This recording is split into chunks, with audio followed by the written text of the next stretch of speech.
Salah kalau orang tua mengatakan ora usah sugi-sugi, sing penting rezekinya berkah. Salah. Barokah, sodako, tapi melarat 300.000 sedekah. Zakatnya 1 juta pol pun pol. Tapi nek sampeyan sugi zakatnya 3 miliar, 30 miliar, milindi. Assalamualaikum warahmatullahi wabarakatuh. Bismillahirrahmanirrahim. Alhamdulillahi rabbil alamin. Wassalatu wassalamu ala sayyidina wa maulana Muhammad asyrafil anbiya'i wa khatamil mursalin wa ala alihi wa sahbihi wa man tabi'ahu bi ihsan min yaumina hadha ila yaumil ba'thi wad din. Hadratil masyayikh, hadratil ulama, ashabal ma'ahid, ashabat turuqis sufiyah, hadratil mustasyarin wa ru'asai syuriyah, akhil azizil muhtaram Kiai Abdullah Ubaid Mahfud Toha dan keluarga besar, pimpinan keluarga besar pesantren, namanya apa? Darul Quran Lebak Siu Tegal. Para pejabat pemerintah yang saya hormati, Pak Camat, Pak Kapolsek dan Ramil, Sahibul Fadilah Al-Mukarram Al-Aziz Rahim Kiai Haji Profesor Dr. Ahsin Muhammad, senior saya waktu di Saudi, beliau Madinah, saya Mekah.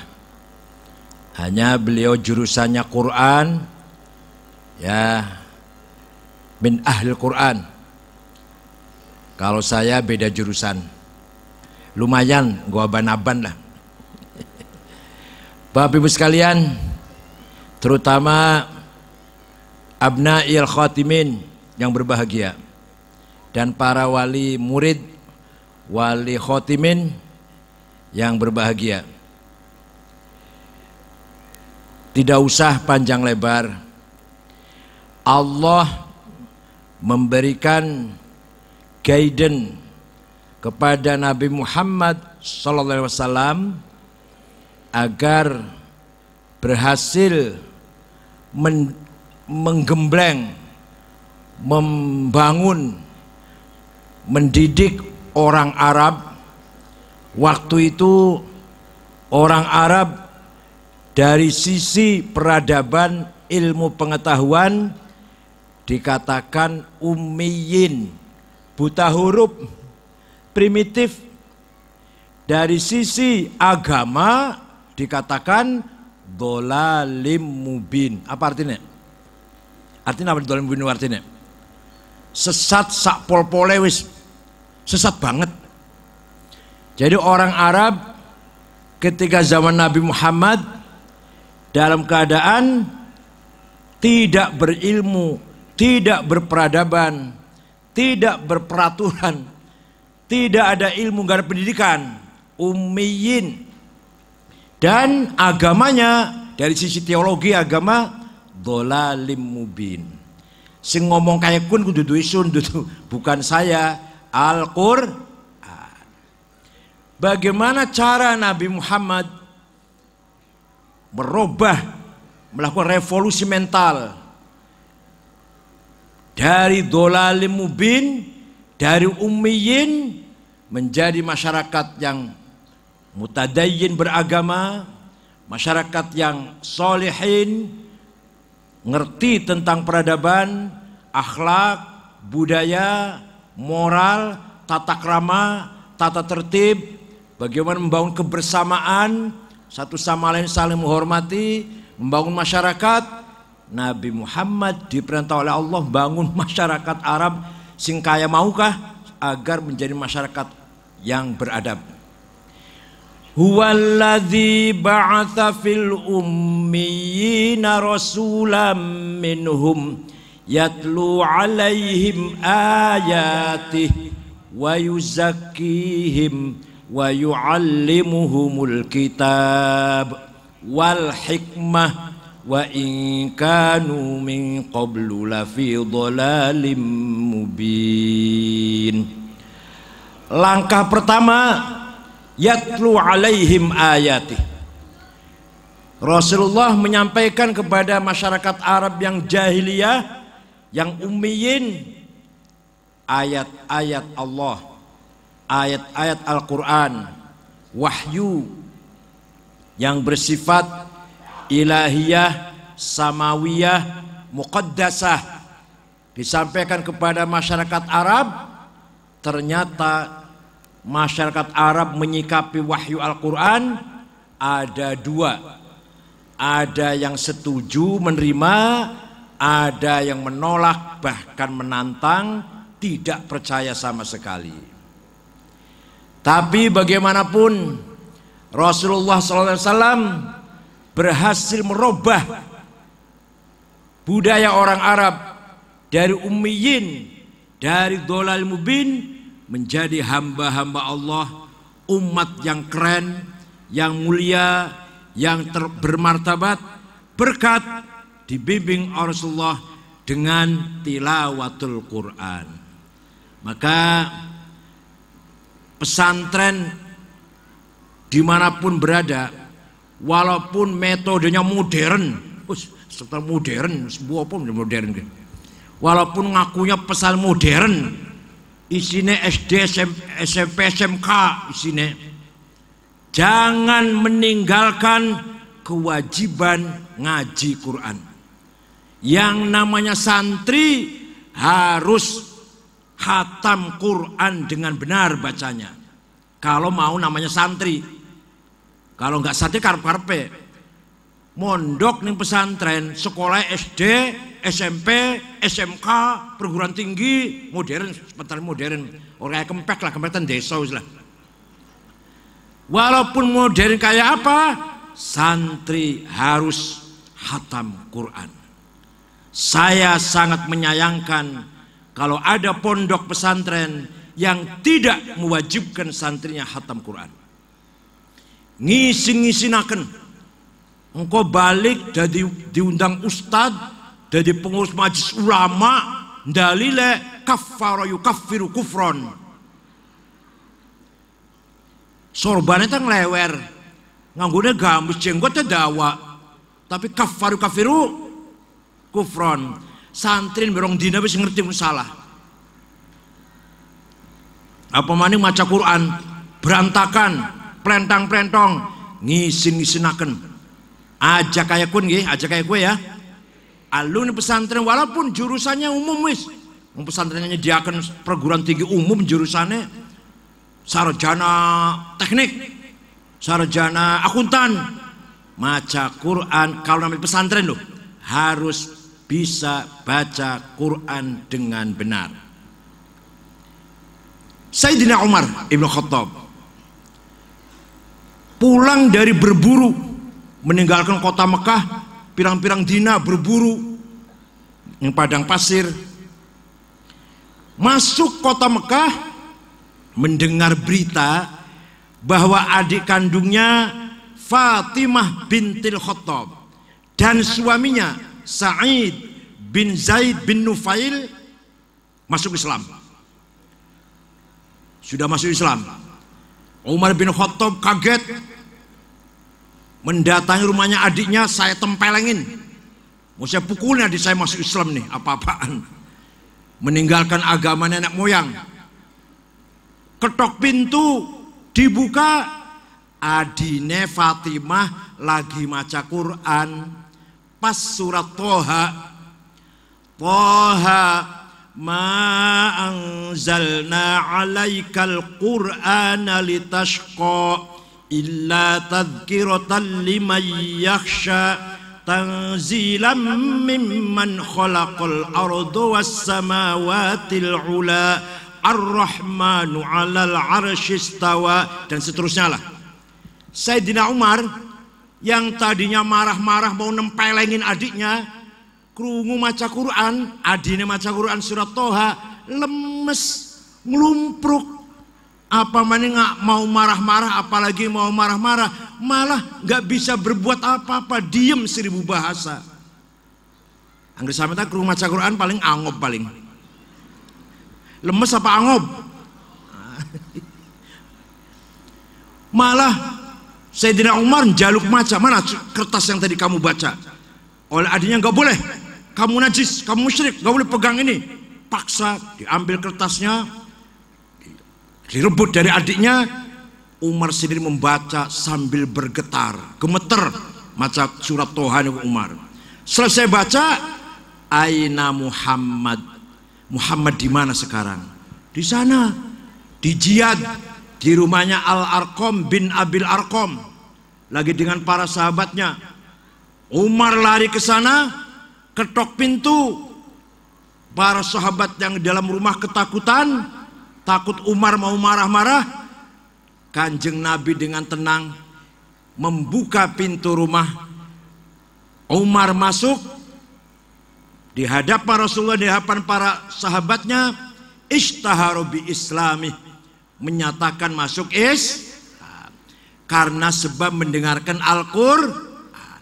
Ini salah satu contoh saja, satu orang ini mendapatkan hidayah karena mendengarkan Al-Qur'an. Siji maning contohnya, siji maning ya. Paham betul, paham betul. Siji maning contohnya. Raja Siliwangi, Raja Pajajaran, agamanya Buddha, mendengar ada agama baru yang diajarkan oleh ulama dari Cina, namanya Syekh Hasanuddin. Ulama dari Cina itu suaranya enak, hafal Quran, maka disebut Syekh Quro, Qori padahal cuma Quro. Paham nggak? Paham nggak? Nah, di mana itu? Di Rengas Dengklok, Kerawang. Raja Pajajaran datang ke Kerawang, saya bunuh. Apa ini agama baru ini? Karena saya bunuh. Sampai di sana ada santrinya perempuan, kebetulan kutilang, kuning, tinggi, langsing. Ini tegalangnya lho aku. Lamun swalike akal swalike. Kuning, tinggi, langsing, arane Subang Larang. Subang Larang, maknanya pahlawan penaik kuda. Subang Larang maknanya penaik kuda, penunggang kuda. Raja Siliwangi yang tadinya mau marah-marah, bahkan mau membunuh Syekh Quro, klepek-klepek. Ngerti beli klepek-klepek? Deleng bocah wadon ayu maca Quran, suaranya enak, lagunya enak, apa maning ngarep membunuh, malah jatuh cinta. Langsung lamar. Ini Subang Larang anaknya Ki Gede Tapa, bandar kepala pelabuhan Cirebon, jadi Tegal itu Cirebon. Ngelamar, ya jara Syekh Quro, ya silahkan, kamu masuk Islam, masuk Islam. Anak mas kawinnya, ada mas kawinnya apa? Lintang Kerti tasbih.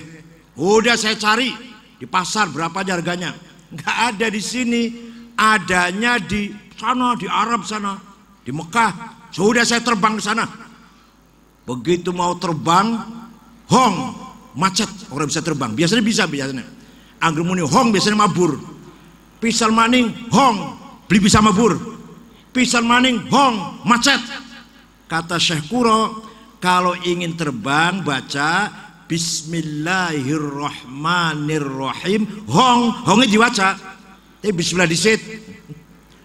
Begitu maca Bismillah, ringkas cerita, mabur.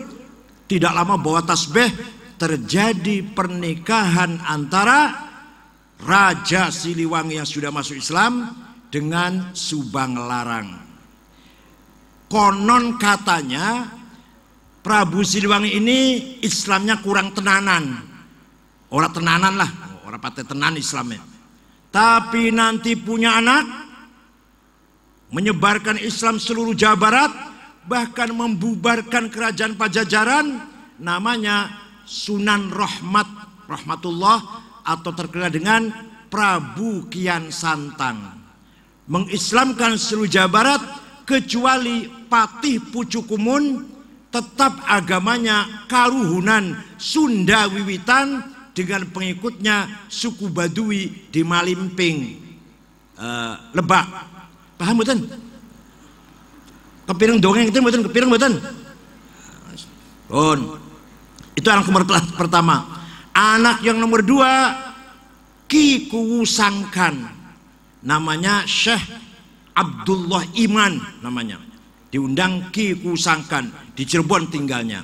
Anak terakhir ketiga muslimah perempuan namanya Rara Santang atau Syarifah Mudaim, dinikah oleh Habib Sayyid Abdullah Azmat Khan dari India, punya putra Syarif Hidayatullah Sunan Gunung Jati.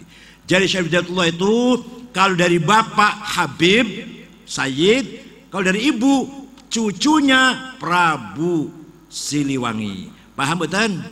Ya, bangsa orang Cirebon ya, Prabu Siliwangi kabel lah Cirebon. Hati-hati orang Cirebon sembarangan. Prabu Siliwangi kabel turunan sakti banget, bisa terbang. Jadi, ayo kesimpulan apa yang nyong dongeng? Bisa simpulkan gak? Bisa simpulkan betul? Islam di Jawa Barat menjadi Islam semua karena apa? Karena Kutilang, karena Raja Siliwangi jatuh cinta pada perempuan muslimah. Islam semua Jawa Barat, bukan karena takbir. Takbir nggak ada. Takbir nggak ada itu gara-gara Siliwangi jatuh cinta pada perempuan, masuk Islam.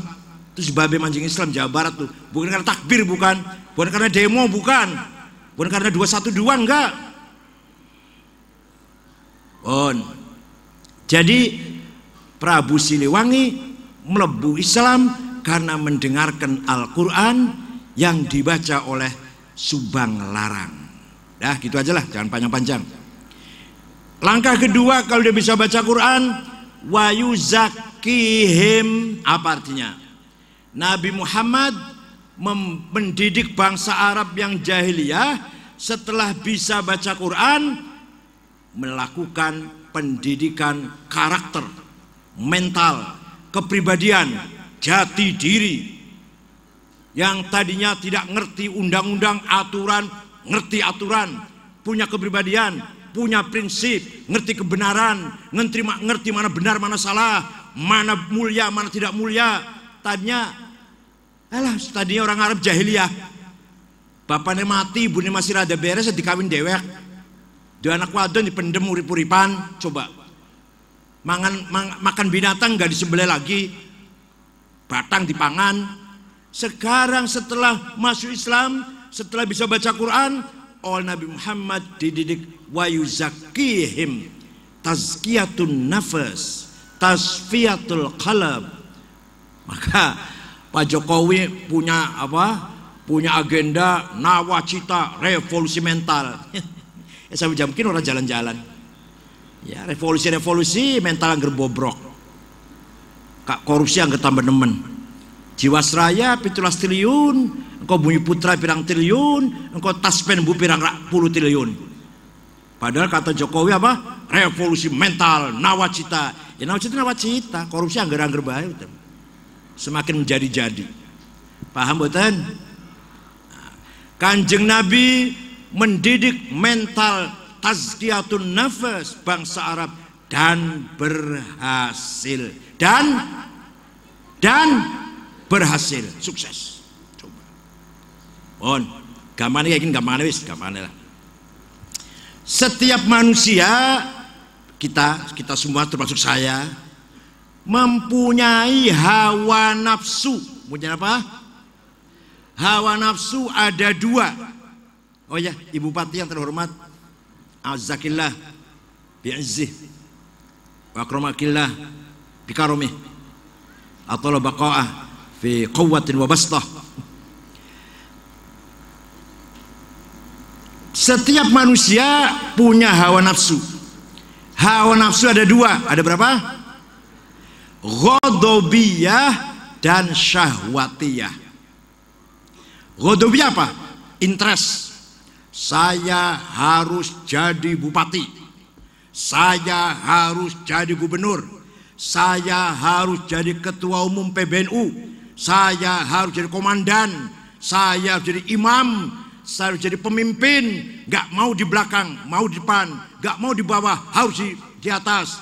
Itu namanya datang dari apa namanya? Nafsu ghadabiyah. Yang keras biar jangan ngantuk. Nafsu. Nah gitu. Tapi, dengarkan. Tapi kalau nafsu ghadabiyah kita arahkan dengan baik, niatnya baik, caranya benar. Jadi bupati niatnya mengabdi pada masyarakat Tegal, caranya benar, tidak curang.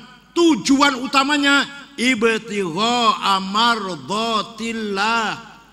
Maka jadi ketua umum PBNU pada baik, jadi ketua umum NU niatnya baik, caranya baik, tujuannya baik. Maka yang tadinya namanya nafsu ghadabiyah ganti arane, namanya himmah. Apa namanya? Jadi himmah itu cita-cita, keinginan yang keras agar jadi pemimpin, tapi syaratnya niatnya baik, cara baik, tujuan baik. Bagus apa tidak? Baik. Orang NU harus punya himmah yang besar, jangan kalah. Ayo muni bareng-bareng yuk. Kita harus menang. Ayo. Kurang banter. Kita harus menang. Sekarang punya wakil presiden, yang akan datang harus presiden. Gitu. Jawa Tengah sekarang wakil gubernur NU, yang akan datang harus. Nah, namanya apa itu namanya? Himmah. Namanya apa? Datang dari nafsu ghadabiyah. Tapi kalau niatnya baik namanya himmah. Kanjeng Nabi Muhammad SAW himmahnya besar. Dihina, dicaci maki, disiksa. Malah dilobi oleh pamannya Abu Thalib. Muhammad, saya kok khawatir dengan kamu. Khawatir ada apa-apalah. Mereka sudah sangat benci sama kamu. Udah berhenti aja dakwahnya Muhammad. Saya takut kamu ada apa-apa. Apa jawab Nabi Muhammad? Wallahi law wada'u syamsa fi yamini wal qamara fi yasari ala an atruka hadzal amr ma taraktu hatta ahlika dunah. Demi Allah paman, seandainya mereka meletakkan matahari tangan kananku, rembulan tangan kiriku, kaya ngabote matahari tangan kanan, rembulan tangan kiri, agar saya mundur dari berjuang Islam ini, saya tidak akan mundur, harus menang sampai mati. Himanya besar gak gitu tuh? Besar gak himanya kanjeng Nabi? Untung kanjeng Nabi, dari Nabi kanjeng Muhammad orang sampean, sampai orang dina mundur bakal. Istilah nyerah, orang dina dari Nabi, nyerah. Sulit abot tekor rugi lah. Jadi ketua NU apa maning, langkah gaji ya, tekor, anggar bagus ora jalan, anggar saltik dinyak, dibully, di medsos, dihina. Kalau bagus langsung ngalem, pakai jelek, waduh, di mana-mana beritanya. Ketua NU tuh nasibnya. Anggar bupatinya beli, bupatinya bagus terus. Orang tahu dijelek-jelekin bupati. Ketua NU lah bagus langkah sing ngalem, bresak, sing ngenyak pirang-pirang. Bon, tapi kula mboten bukti. Saya tidak pernah takut pada siapapun. Silahkan dihina, enggak pernah takut pada siapapun. La yazidu wa la yanqus likai la ta'sau ala ma fatakum wa la tafru bima atakum. Saya dipuji, tidak sombong, tidak melembung. Saya dicaci maki, tidak minder, tidak akan menjadi kecil. Paham betul? Ketua NU, saya pun ketua NU. Orang kaya unta mundur bewis. Pun.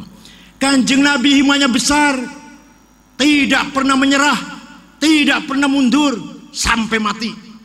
Muhammadun qaimun lillahi dzuhimami, Muhammadun thayyibul akhlaqi wasyiyami, Muhammadun thabitul mitsaqi hafidhuhu, Muhammadun shadiqul aqwali wal kalimi. Nabi Muhammad qaimun lillah, berdiri tegak atas nama Allah, demi agama Allah. Dzu himamin, yang memiliki himmah yang besar. Paham betul? Paham betul?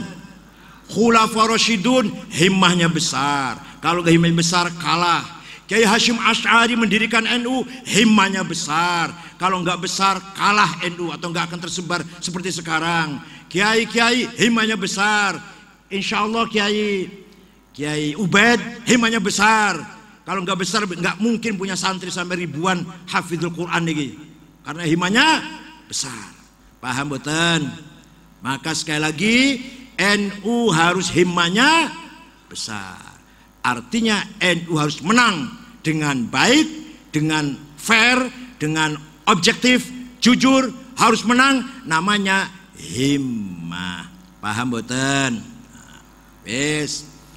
Anggerana wong tua nyun sewu, mohon maaf. Ngomong kayak gini. Alas. Ora usah pinter-pinter, sing penting manfaat. Ora usah dhuwur-dhuwur pangkate, sing penting berkah. Salah. Yang benar apa? Pinter dan manfaat, pangkat dhuwur dan berkah. Paham betul? Lo sampeyan ora pate pinter, ilmunya manfaat. Manfaatnya sa-RT ngimami tahlil. Ora pate pinter. Tapi ini pinter manfaat, Gus Dur pinter manfaat. Paham betul? Boten namung nasional, internasional. Pendidikan tinggi manfaat, pangkat dhuwur barokah, bisa memberikan keberkahan, kesejahteraan pada rakyatnya. Itu namanya pinter dan manfaat. Salah ya, agar orang tua nasihati, ora usah pinter-pinter, sing penting manfaat. Lah, manfaat ora pinter, sa-RT manfaat mami tahlil. Nendung aku alik-alik pisan.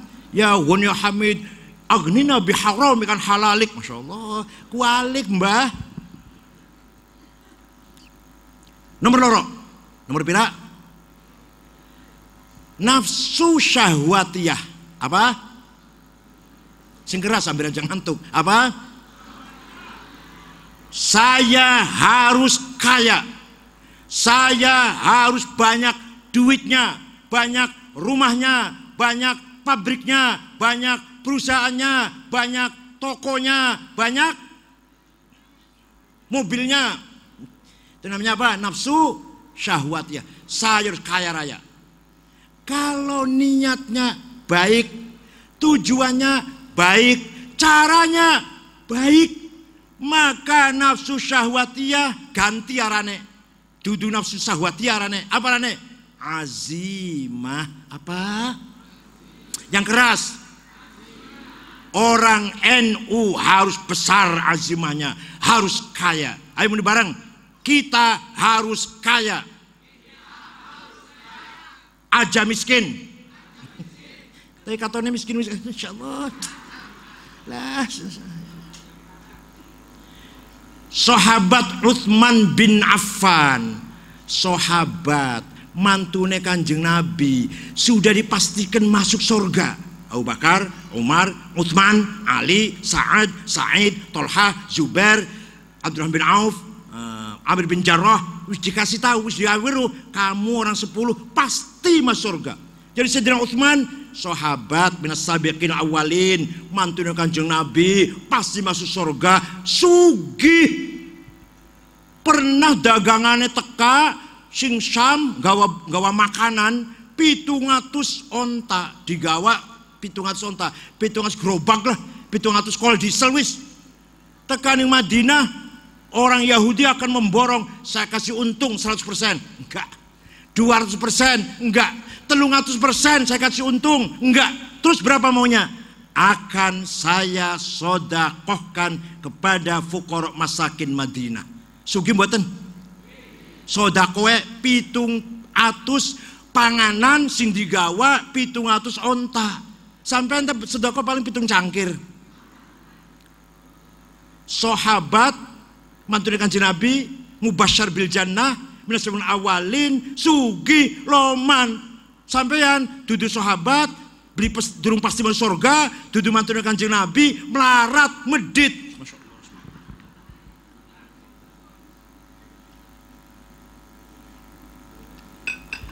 Sahabat Sa'ad bin Abi Waqqas kaya, Fatihul Qadisiyah, yang memenangkan perang Qadisiyah di Irak. Irak Islam kabeh sing perang pertama Sa'ad bin Abi Waqqas komandannya. Sugih dari harta rampasan, kebunnya luas, ternaknya banyak, dan pasti masuk surga. Sudah kasih tahu pasti masuk surga. Pernah akan mensodakohkan, mewakafkan semua hartanya. Oleh Kanjeng Nabi dilarang, jangan semua saat, sepertiga saja. Karena sepertiga hartamu sudah banyak. Jangan disodakon semua. Kamu punya istri, punya keluarga, punya anak, cukup sepertiga. Karena sepertiga hartamu itu banyak. Paham betul? Sepertiganya sampean lah 300.000 dan. Maka salah kalau orang tua mengatakan ora usah sugi-sugi, sing penting rezekinya berkah. Salah. Salah benar? Yang benar apa? Sugi dan berkah. Ayo kayak pun jawab ya. Yang benar? Lo sampeyan barokah, sodako, tapi melarat 300.000 sedekah. Zakatnya 1 juta, pol pun pol. Tapi nek sampeyan sugi zakatnya 3 miliar, 30 miliar, milindi. Syekh Abdul Qadir Al-Jailani, Ibn Soleh, Ibn Dus, Sultan Aulia, Qutbun Mil Aqtabil Arba'ah, salah satu wali kutub Syekh Abdul Qadir Jailani. Yang murulah kabilah. Sugih Pak, sugih. Lungan yang Mesir, Baghdad tekaning Kairo nganggo pesawat mawon 2 jam. Syekh Abdul Qadir Jailani numpak apa mbuh. Tekaning Mesir ziarah ning Imam Syafi'i ning Fustat. Deleng kanan kiri ya wong melarat. Ning dari Imam Syafi'i ku penduduk sekitar wong melarat. Syekh Abdul Qadir Jailani tuku tanah 10 hektar diwakafkan kanggo umahe wong melarat sing ana ning daerah Fustat, daerah Imam Syafi'i. Paham mboten? Sampai sekian, sampai saiki masih ana tulisannya Auqaf Syekh Abdul Qadir Jailani. Syekh Abdul Qadir Jailani itu wali sugih loman. Sampean wali dudu sugih ora medit pisan. Wis pas sempurna wis. Siji maning Syekh Abul Hasan Asy-Syadzili, lahir di Tunis, wafat di Mesir. Sama saja salah satu wali kutub sing duwe hizib Nasr, duwe hizib Bahar, terkenal Syadzili itu, Tariqah Syadziliyah. Sugih Pak, omahe gedong villa, pembantunya 16, sing masak dewek, sing tukang setrika dewek, umbah-umbah dewek, supirnya dewek, 16 pembantunya. Supaya kan bupati lah, bupati pintar membantunya. Satu kali Syekh Abdul Syadzili 16. Wes, pakaiannya bagus-bagus, saben dina ganti. Lamun jaman kin mereka dormil semeter 13 juta, sama sahur lah, sepatu Hermes 42 juta, klambi dormil semeter 14 juta, 13 juta, minyak wanginya Bon 9 14 juta, minyak wangi, sama sahur lah, atau misik dan minyak wanginya. Ikat pinggangnya Aigner, Beli 4 juta. Apa maning? Pulpennya Montblanc 15 juta, kacamatanya Cartier 15 juta. Masya Allah, bangsa dong sugi lah kira-kira. Ana sing takon, Syekh, panjenengan ki waliullah, tapi kok mewah. Datu piye? Datu primen sih? Ngomong kayak kun primen sih? Kula ningali kiai-kiai lintuna kok nyemprul. Sarunge cap gajah duduk, 4 wulan durung ganti, klambine koko 6 wulan durung dikumbah, kopi ireng campur coklat, lengawangine misik 510 gram, bambunya nyegrak, sandale lili, masya Allah, musolae kiep-kiep, lampune mek 10 watt, kelasane sobek, bolong, jedinge kolai kosong banyune, cibuke bolong, insyaallah pas sempurna banget. Tas niku regine nggih sing paling murah Ecolak, Delsi 2 juta, rada larang Montblanc ya 30 juta, larang maning Aigner, Pierre Cardin 70 juta, larang maning Hermes 800 juta. Tas niku Pak. Bareng tas Kiai ta langkah merek kayak paling pojok ada tulisannya Musyawarah Majelis Ulama Kabupaten Tegal. Bumi, kalau masih ada Kiai Tegal nggawa tas kayak kun, tokona tas, tokona tuh. Sing regal 500, regal 5.000 tapi lho. Ngisi-ngisi akan nggawa tas ngalor itu, ning pojok tulisan Musyawarah Madrasah Aliyah. Nah, jawabnya Syekh Syadil ingat jawabnya. Nak, libasi yakul, itu duduk karangan nyong duduk anak kita anak. Libasi yakul, pakaian yang saya pakai ini bagus, bisa ngomong, pakaiannya bisa ngomongnya kayak gini ngomongnya. Ayuhan nas, ana ghani fala tarhamuni. Wahai masyarakat, saya kiai kaya, gak usah kamu amplopin. Gitu artinya. Tapi kalau ada kiai pakai nyemprul, pakaiannya ngomongnya nih, ayuhan nas, ana fakir, farhamuni. Ngoten mboten? Paham mboten? Jadi kiai pakaiannya harus mewah. Ayo bareng. Kiai pakaiannya harus supaya mengatakan libasi yaqul ana ghani fala tarhamuni. Angger kiai pakai nyemprul, pakaian ngomongnya ayuhan nas irhamuni. Kasihanilah saya fidya ta nazar ta. Jawabnya Syadili jawabnya kayak kun. Paham betul? Jadi kita harus kaya. Di Indonesia ini nomor 1 orang kaya Budi Hartono sing duwe Jarum. Duitnya 35 miliar dolar. 1 miliar 14 triliun. 1 triliun 1000 miliar. 1 miliar 1000 juta. 1 juta 1000 itu ndewek. Nomor loro Eka Cipta Sinarmas 19 miliar dolar. Nomor 3 Antoni Salim anak Ilim Suwiliong. Nomor 3. Nomor 6 Khairul Tanjung. Nomor 22 Grup Kala, Pak Yusuf Kala grupnya tapi sak grup bukan dewekan itu. Nomor 38 Haji Rosyid Kalimantan Tengah. Nomor 40 Bayu sing duwe taksi Bluebird bendahara PBNU. Tek deleng wong 50 sing sugih-sugih langkah wong Tegal ya masyaallah.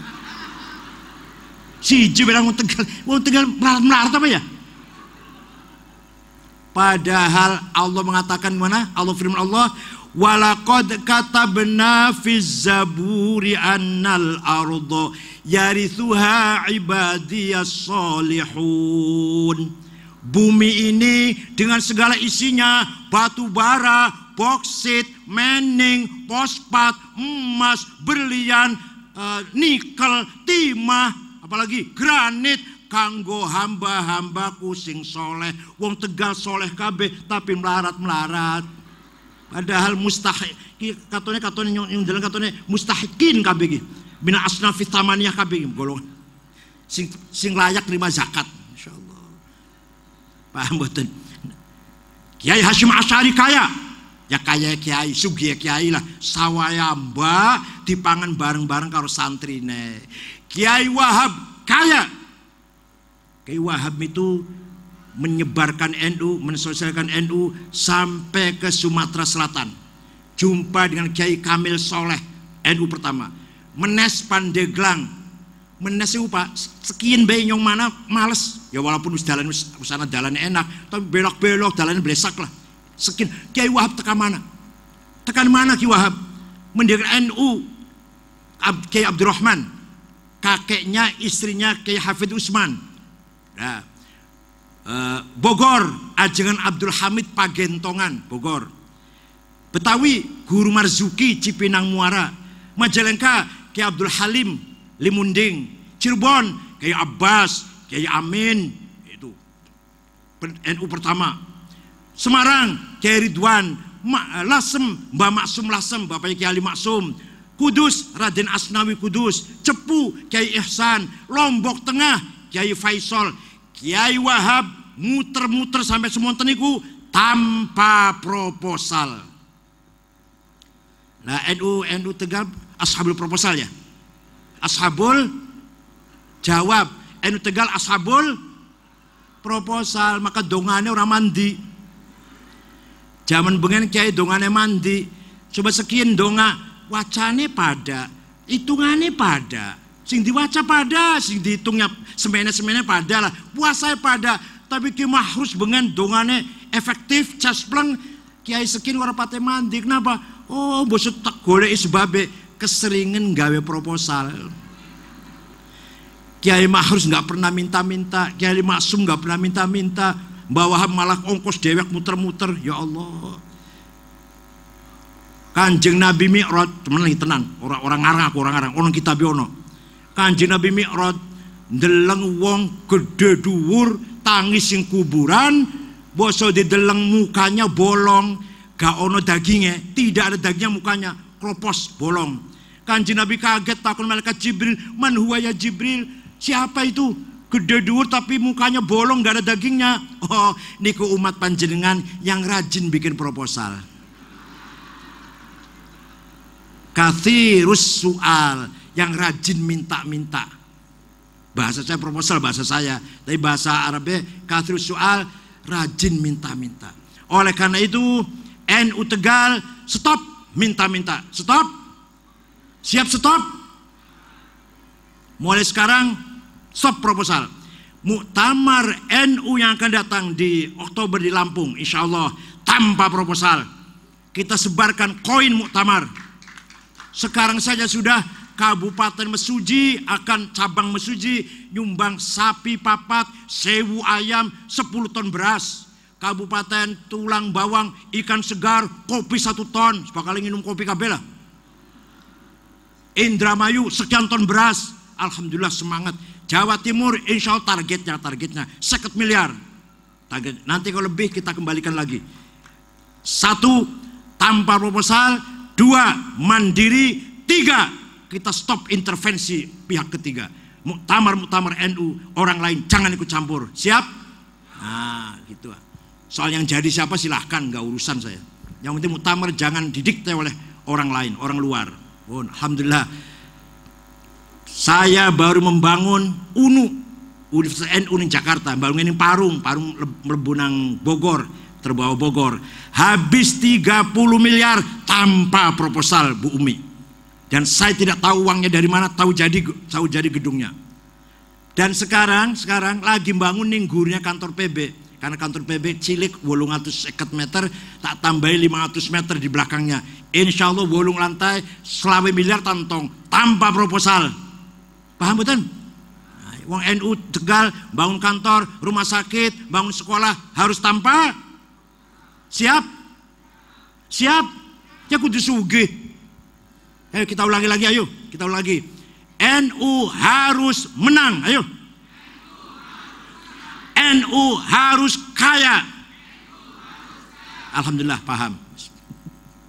Nah, jangan sampai putune kiai bisane mengandake mbae.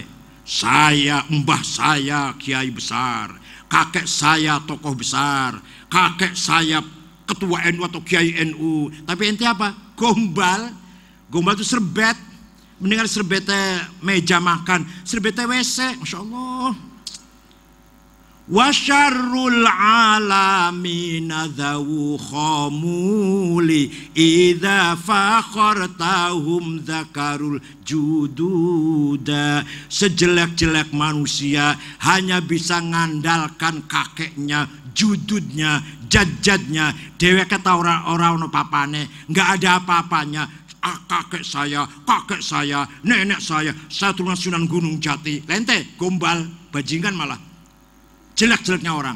Wa khairun nasi dzu hasabin qadimi aqama li nafsihi hasaban jadida. Sebaik-baik manusia turunannya orang besar, kakeknya orang besar Kiai Toha, bapaknya juga alim Kiai Mahfud, Anaknya Ubaid juga punya pesantren. Ini namanya wa khairun nasi dzu hasabin qadimi aqama li nafsihi hasaban jadid idza mal jahlu khuyyima fi biladi ra'aita usudaha musikhat kuruda. Kalau ada pondok tadinya besar, sekarang kok sepi. Dulunya hebat, sekarang kok vakum, sekarang kok sepi. Itu artinya ro'aita usudaha, bengen kiainya macan, bengen kiainya hebat kayak macan, sekarang kok sepi. Itu artinya ro'aita usudaha, macane wis dadi kurud, dadi monyet. Paham betul? Mangkal betul? Kalau ngomong itu mangkal betul? Betul mangkal? Jengkel betul kalau ngomong itu nih? Mangkal betul? Betul, Masya Allah. Sing tekar bar mengkel, tekar bar. Dia ngomong kayak gini orang mengkel. Ya, waktu samen, waktu orang dia ngomong mengkel, orang mengkel. Sejelek-jelek manusia, tadinya turunannya orang besar macan, sekarang sudah tidak ada macannya. Ro'aita usudaha, sekarang yang dulunya macan menjadi monyet. Mudah-mudahan Kang Ubaid atau Gus Ubaid membuktikan syair ini, saya bukan monyet, kakek saya macan, bapak saya macan, saya pun alhamdulillah paham pun. Sudah?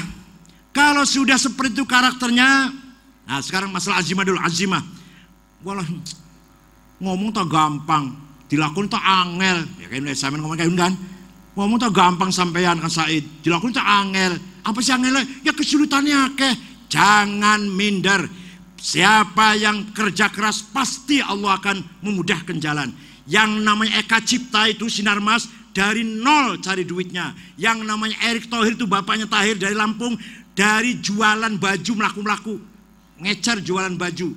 Yang namanya Sinarmas tadi jualan kopra di Sulawesi Tengah. Sekarang jadi konglomerat nomor 2 itu. Ya Allah, sampean pengennya sugi cepat, kerjaannya malas, saya pengennya sugi. Jangan seperti itu.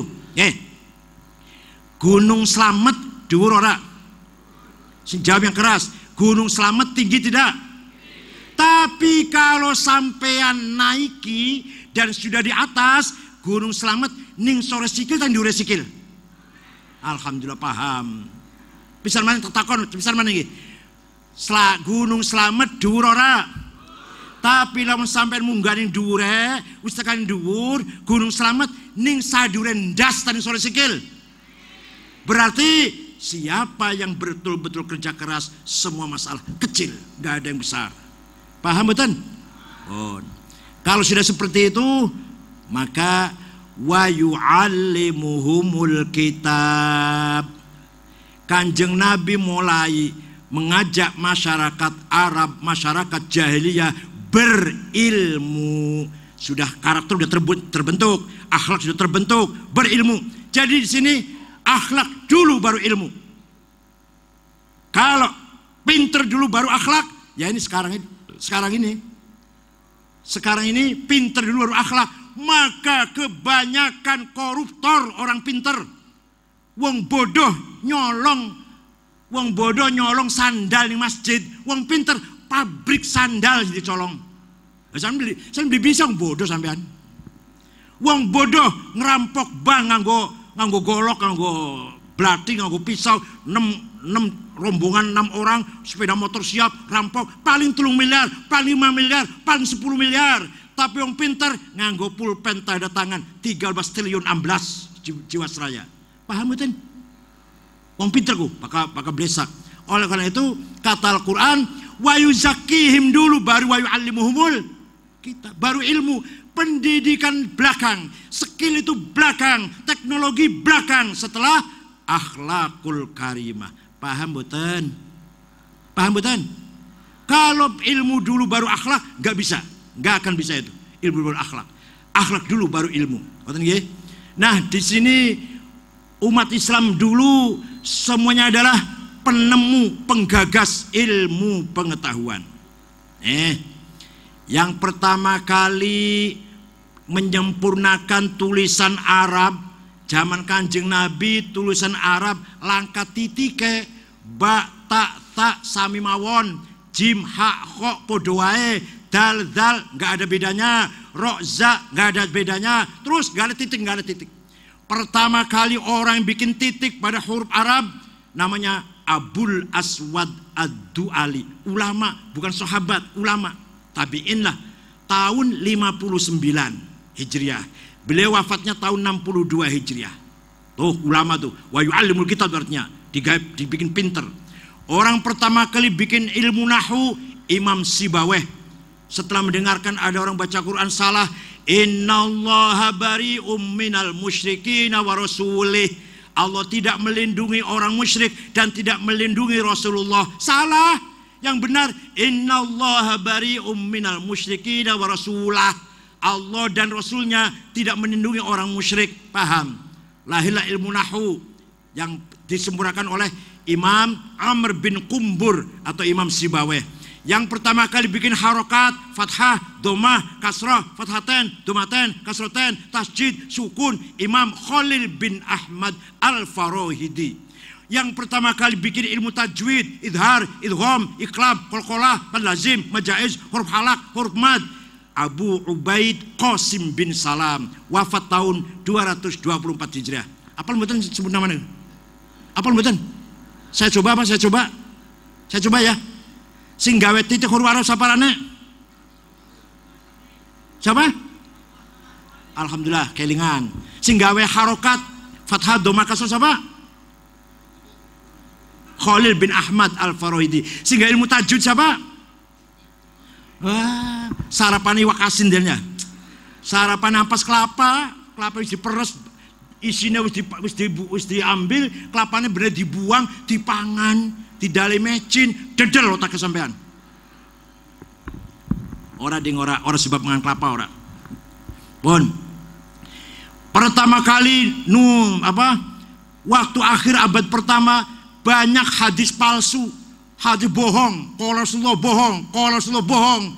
Maka Khalifah Umar bin Abdul Aziz tahun 99 Hijriah memanggil ulama namanya Syihabuddin Romahurmuzi. Ketua P3 nirukun aranaku, nirukun. Romahur panggil, Syekh cepat-cepat bikin ilmu, metode menseleksi hadis, mana yang benar, mana yang setengah benar, mana yang ora benar. Siap, seminggu gawe ilmu karena ilmu mustalahul hadis. Yang pertama kali nulis tafsir sempurna Sayyidina Ibnu Abbas, sahabat, gawe tafsir tapi kecil, comot sana comot sini nggak sempurna. Yang pertama kali tafsir awal sampai akhir Imam Abu Ja'far Ibnu Jarir At-Tabari. Yang pertama kali menggagas matematik Jabir bin Hayyan Al-Azdi. Bukan Eropa, bukan Amerika. Yang pertama kali gawe ilmu hitung, namanya siapa? Jabir bin Hayyan Al-Azdi, wafat tahun 161 Hijriah. Orang pertama kali menggagas kacamata Hasan bin Haitam. Orang dokter yang menyelidiki penyakit cacar, pertama kali ada dokter menyelidiki penyakit cacar, Muhammad Abu Bakar Ar-Razi. Kitabnya namanya Al-Hawi. Sayang kitab asli tulisan tangannya anane di anane. Dudu di Mekah, dudu di Madinah, dudu di Mesir, ning Prancis. Aneh kitab bikin ki, sing tulisan asli ning Prancis, ning Sorbonne. Malah gambare Rozi Reses. Orang Prancis bilangnya Reses, Rozi padahal maunya. Nah, orang pertama kali menyelidiki ruang angkasa Abdurrahman bin Hauqal. Orang pertama kali bikin peta bumi, gambar bumi, Abdullah Al-Idrisi. Orang pertama kali bikin kompas menunjuk arah, mana timur, mana barat, mana selatan, mana utara, mana kiblat. Gugurati kiblat, Ahmad bin Majid. Vasco da Gama, pelancong dari Portugis mengitari benua Afrika tahun 1455 sampai ke kota Calicut, India, berkat menggunakan alat bikinan Ahmad bin Majid sampai dia selamat mengitari benua Afrika. Vasco da Gama dari Portugis. Orang pertama kali mencoba terbang niru burung,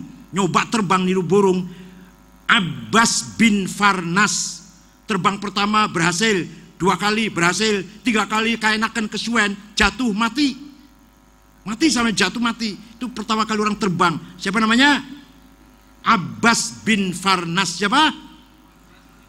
Orang pertama kali ilmu pertanian Abdul Ghani An-Nabulsi. Ya Allah, orang pertama menyelidiki peredaran darah dalam tubuh manusia Abdurrahman Ibnu Nafis.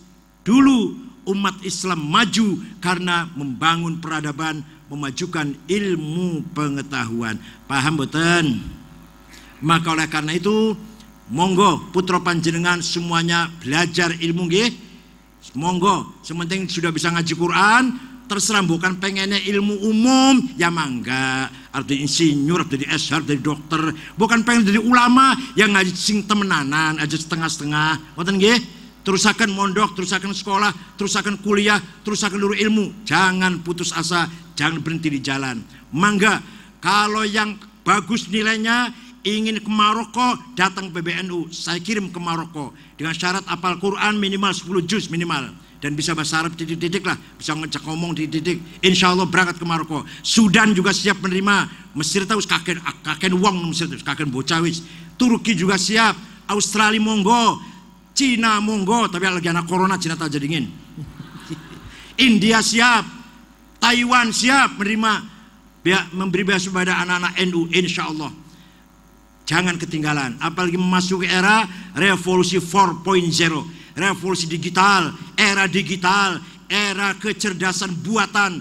Orang gelem jadi cerdas. Zaman kini wong gelem ora gelem jadi cerdas. Hanya dengan HP ini, kita tidak butuh bank. Di sini ada ATM M-Banking. Kita nggak butuh televisi. Di sini ada televisi. Kita nggak butuh kamera. Di sini ada kamera. Kita nggak butuh majalah, koran, brosur. Di sini sudah ada semua. Kita nggak butuh apa namanya? Nggak butuh silaturahim, nggak butuh. Ada ini semuanya di sini. Dengan menggunakan satu benda yang kecil ini, berarti kita apa? Cerdas buatan namanya. Cerdas tahu orang pembuatan. Paham betul? Nanti akan datang tidak ada rahasia, gak bisa disembunyikan, pasti ketahuan. Siapapun mau menyembunyikan apapun, menyembunyikan duitnya, ngumpetakan hasil korupsinya, gak bisa. Yang akan datang pasti ketahuan. Dilacak dengan digital, pasti ketahuan. Paham betul? Sampai marani kampungnya kulo kempek, orang turun jalannya ada peta di sini. Asal bisa bukane loh, asal bisa bukane. Dia kempekku. Terus belok ke kanan, awas belok ke kiri, awas 500 meter lagi belok kanan, ada semua bisa menggunakan itu semua di sini. Ya Allah, ini namanya cerdas buatan, cerdas dibikin cerdas kita ini. Ini namanya revolusi 4.0. Santri nggak boleh ketinggalan. Kalau ketinggalan, kita jadi korban medsos. Kalau nggak kita pegang medsos ini, kita jadi korban. Wala tuti' kulla halafim mahin hammazim masya'im binamim manna'in lil khairi mu'tadin athim. Kamu jangan terpengaruh berita bohong, orang kesana kemari menyebarkan berita bohong, fitnah, adu domba, hoax, hate speech, adu domba, bully. Itu semua manna'in lil khairi, mencegah kebaikan, mu'tadin, menimbulkan permusuhan, athim, dosa besar. Maka medsos harus kita yang pegang.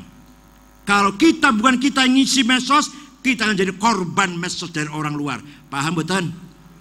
Ini yang paling tersinggung, ada orang menyebarkan berita saya ini Syiah, pengurus NU, WA-ten kulo, nopo bener panjang Syiah, masya goblok, masya Allah. Aja takon kayak kun, jawaben wong sing ngomong kayak kunku. Paham betul? Ana berita Said Akil tuh Syiah. Lah ana pengurus NU malah WA-ne, nopo leres sampean Syiah. Goblok banget ini. Dudu takonin kulo apa bener, jawaben fitnah kunku. Itu ketua PBNU tidak mungkin Syiah. Gitu loh, malah takon nginyong apa bener.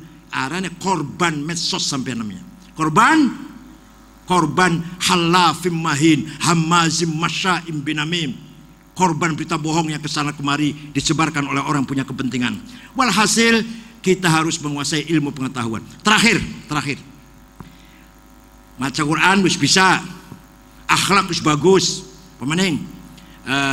Ilmu wis duwe, dokter Andes tak apa, SAG ta. Terakhir, wal hikmah. kebersihan hati, wisdom, kebijakan, kearifan. Masih kieng beli roknya, masih kieng betul. Rada angel sih. Setiap hari dari Allah itu turun ke hati kita, namanya khawatir. Apa namanya? Bisikan, lintasan, manjing nang di mlebune ning zauk, intuisi yang ada dalam hati kita.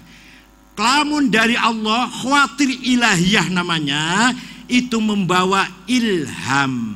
Ilham kita tingkatkan terus menjadi kashful ghaib, kashful hijab. Kita teruskan kashful hijab menjadi ma'rifat. Pol semono. Ning durian nama ning wahyu, tapi selama wahyu wis enggak boleh bicara wahyu. Kok kayak Nabi Depok kok. Nabi Musaddiq, Nabi itu. Jadi sampai itu paling kumpul majelis ulama. Kulo nate majlisul anbiya. Saya pernah debat dengan Nabi Depok tanggal 9 2007 di Mabes Polri, debat karo nyong. Wong aku jadi nabi, arane Musaddiq, guru badmintonnya Hartono, yang juara badminton kah? Kowe gurune aku, pelatihnya. Alhamdulillah kalah. Jadi saya pernah, kalau saya itu paling ngalahkan ulama, ngalahkan ustad. Saya pernah ngalahkan nabi.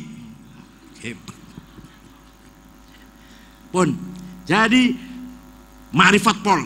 Nah, yang diwadi oleh apa? Khawatir diwadi oleh namanya zauk, intuisi. Pun semono bela, lo dawa masa paham. Gua ana Basiroh, ana Domir, ana Fuad, ana Asror, ana Lataif. Dawa wis lah guys. Nomor loro, khawatir malakutiyah, lintasan dari malaikat. Tiap saat terus turun nih. Mengatini kita belum orang gelem nerima dan. Lamun kita terima bisikan dari malaikat akan menjadi ilmul yakin, ilmul haq, dan ilmul laduni. Lamun dari malaikat. Sing nomor 3 khawatir syaitoniyah, bisikan dari setan. Gampang ngelawani, gampang setan. Karena setan itu sebenarnya nggak pinter, nggak apa. Yuwaswisu fi sudurin nas. Setan itu hanya menggoda. Saya mau lempeng, mau lurus, digoda. Ayo belok yuk. Lamun kita lawan, nyingkir.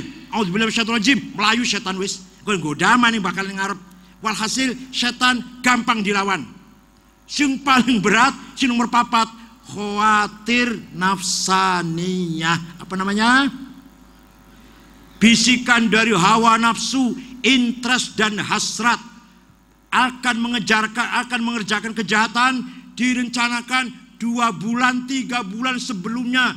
Biar cara korupsi secara ketangguhan, mana peluang bisa dikorupsi, ditata, sing rapi, bikin proposal, bikin sistem, kemudian dapat, setan begeleng-geleng kepala. Masya Allah, mungkin pinter banget ya. Inyong beora bisa gawe proposal, jare setannya. Inyong beli bisa gawe proposal kayak kunku. Mau melakukan kejahatan, direncanakan dengan mateng 4 bulan yang lalu, sekarang berhasil melakukan kejahatan, ngerampok, korupsi, atau manipulasi, atau apalah. Setan saja nggak bisa. Itu adalah syaikhus syayatin, maha gurunya setan. Dari mana bisikan itu? Dari khawatir nafsaniyah. Paham boten?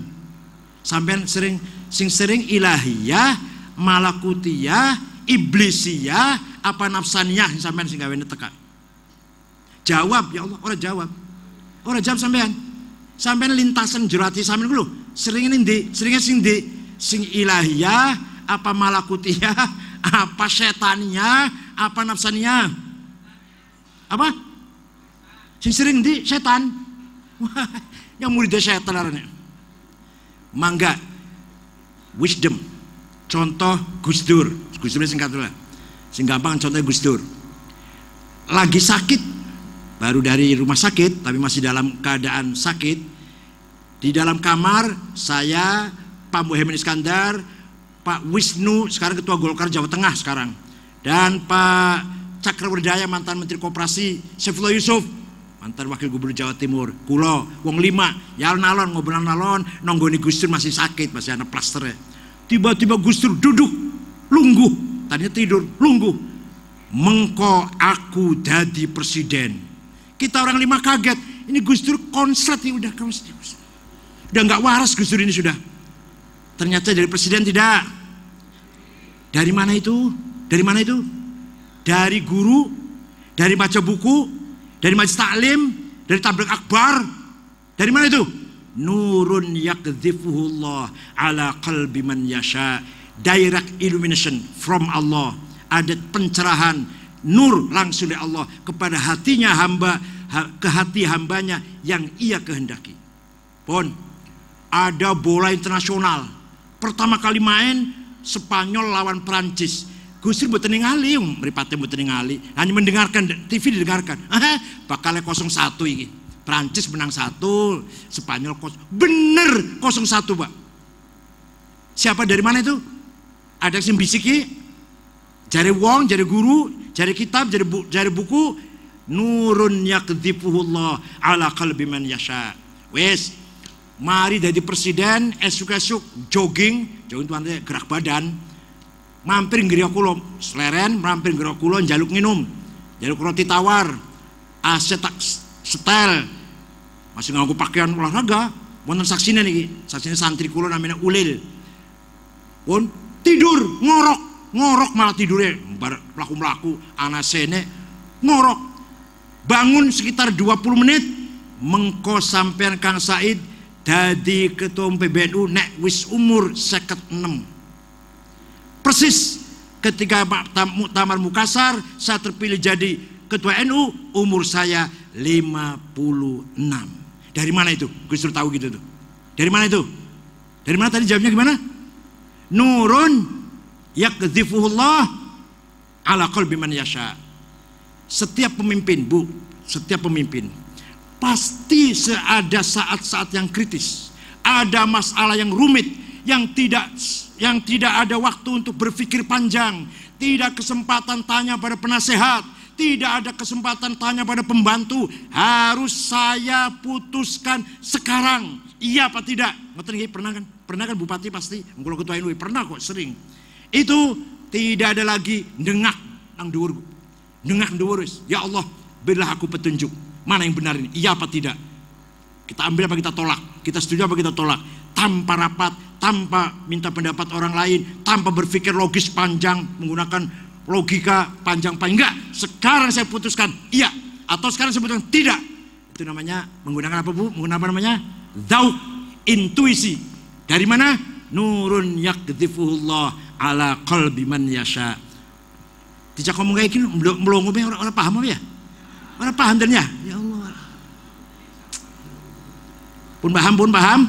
Oleh karena itu monggo kita dalam keadaan seperti ini, era materialis, sing duwe duit pasti menang, sing beli duit aja pengen jadi gubernur, jadi presiden, jadi bupati. Sekian namanya era oligarki. Dudu ketua partai, tapi sugih bisa jadi bupati, jadi gubernur.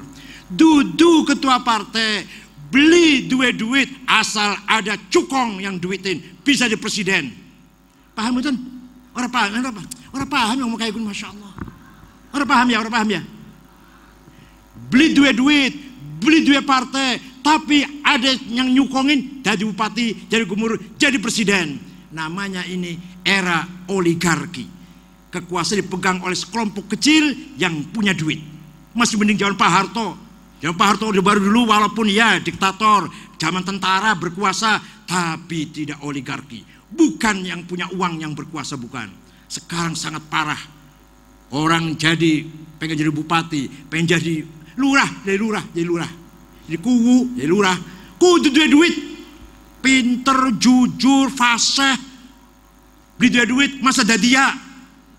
Pinter, ganteng, gagah, beli duit, masa dadia bupati, masa dadia gubernur, masa dadia. Syaratnya apa tadi? Syaratnya duit, money is power, full power bahkan. Uang adalah segala-galanya dalam kekuatan sekarang ini. Insya Allah warga NU sih bisa kita jaga. Tidak boleh warga yang sangat materialistik, egois, dan menyetujui hal-hal seperti itu. Paham betul? Makanya kula tahu orang bakal maju menjadi apa-apa, beli duit. Lan langkah sing gelem nyukong ya wis bae lah. Enak kayakin bae ya, enak ya. Beli duit langkah sing gelem nyukong ya wis lah. Insyaallah kita akan selamat dunia akhirat berpegangan dengan prinsip-prinsip Nahdlatul Ulama, kita harmoniskan antara agama dan budaya, agama dan akhlak. Islam bukan hanya akidah dan syariah, Islam yang paling penting adalah akhlaknya supaya bermartabat.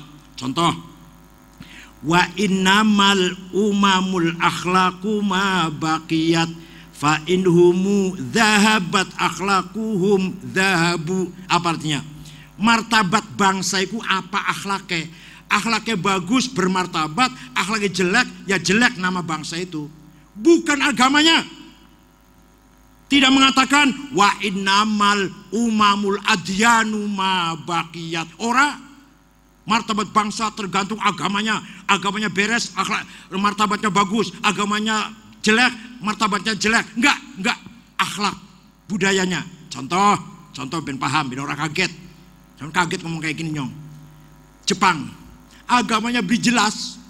Yahudi dudu, Kristen dudu, Islam ya ora, Buddha dudu, Hindu dudu. Arane Shinto, wis beri jelas lah. Kitab suci nyembuh, syariatnya gak ono, teologinya gak jelas, rukun imannya beri jelas.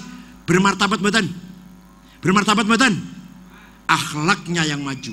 Tidak ada korupsi, gak ada perampokan, penodongan, gak ada kriminal, pemerkosaan, pembunuhan, gak ada perang saudara, gak ada.